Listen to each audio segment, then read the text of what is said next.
Bismillahirrahmanirrahim. Assalamualaikum warahmatullahi wabarakatuh.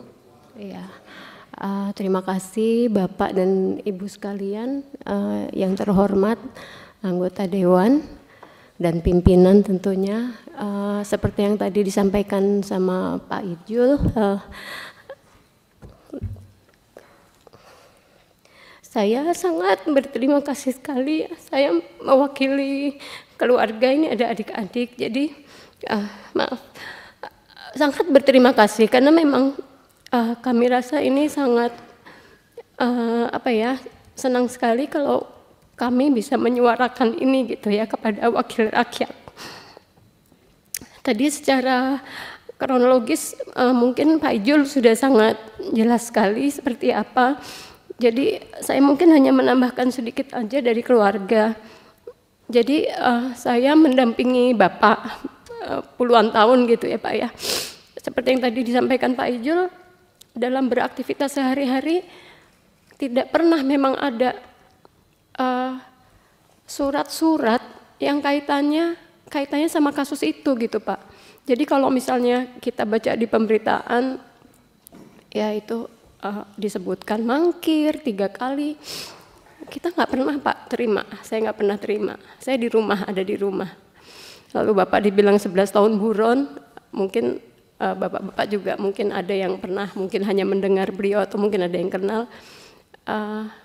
Bapak kan ada di mana-mana juga Pak, sering jadi pembicara, lalu juga bekerja Pak, pernah di swasta, di BUMN sampai di 2 kementerian. Sangat mudah ditemukan, jadi ya alhamdulillah, tapi keluarga kami insya Allah bisa kuat, anak-anak bisa kuat, dan proses pengambilan Bapak pun itu juga kami kaget sekali ya. Kami baru turun, kami mendarat di bandara sekitar jam 4:30, 5 sore, paspor saya dan anak-anak bisa keluar, ternyata Bapak nggak bisa, katanya ada catatan. Pendek kata saat itu kami langsung dipisahkan Pak. Jadi langsung dipisahkan. Bapak masih pegang HP, Bapak masih bisa hubungin saya harus ke kantor yang di bandara itu karena saya ini katanya ada catatan dari apa gitu, kejaksaan atau apa. Lalu udah kamu pulang dulu aja bawa anak-anak. Intinya kemudian itu udah nggak pulang, setelah itu sudah nggak pulang. Jadi katanya itu kasus lama, ada kasus Telkom 2005 ya Pak ya. Tapi lagi-lagi saya nggak ngerti, soalnya nggak ada Pak itu apakah surat apapun. Satu-satunya kemudian surat yang sampai ke rumah saya itu ada surat pencekalan. Jadi saya terima, kami mendarat itu 18 Juli ya Pak ya di Bandara Soekarno-Hatta. Surat terima masuk ke rumah saya itu 26 Juli 2024. Cap posnya aja 24 Juli Pak. Suratnya tertanggal 17 Juli, pencekalannya untuk 17 Juli, kami mendarat 18 Juli, suratnya sampai rumah saya 26 Juli, dan itu satu-satunya surat yang saya pernah terima kaitannya dengan ini. Jadi mungkin tadi Pak Ijul udah banyak menjelaskan, saya sebagai keluarga, ada adik-adik, anak-anak, mohon supaya mungkin Bapak pimpinan dan anggota Dewan yang terhormat mungkin bisa membantu menaruh perhatian khusus di sini.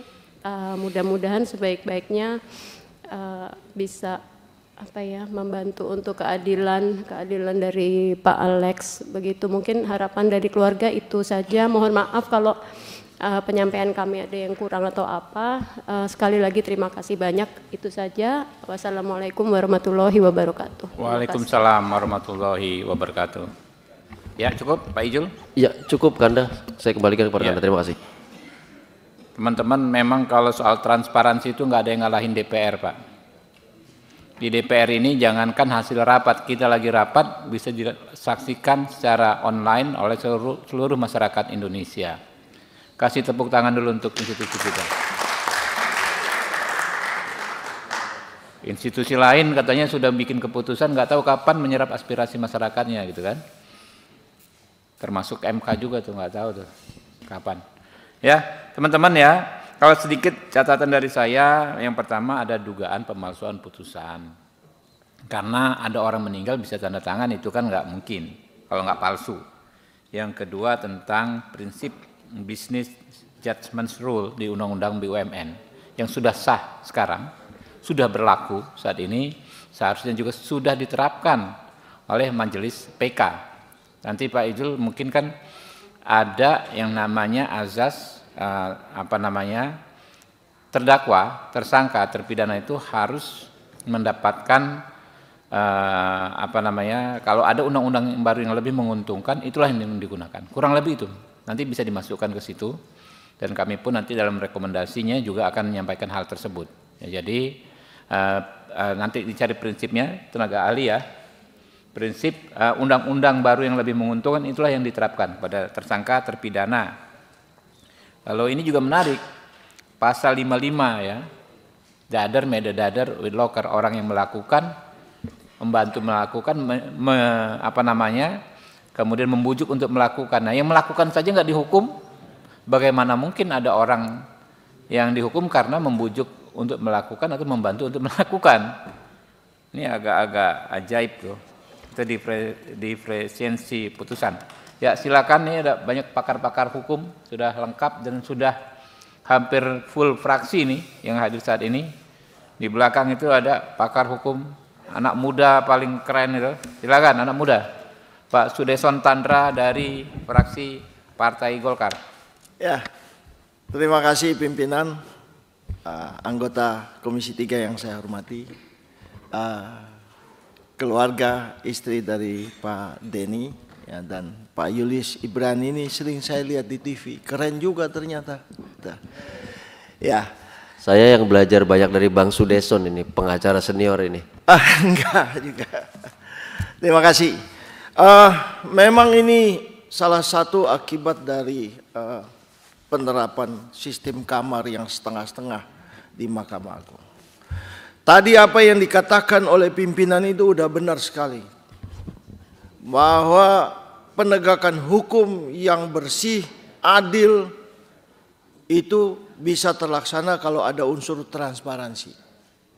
Jadi kami terus terang mengkritik keras itu ya. Bukan saja itu di Mahkamah Agung ya.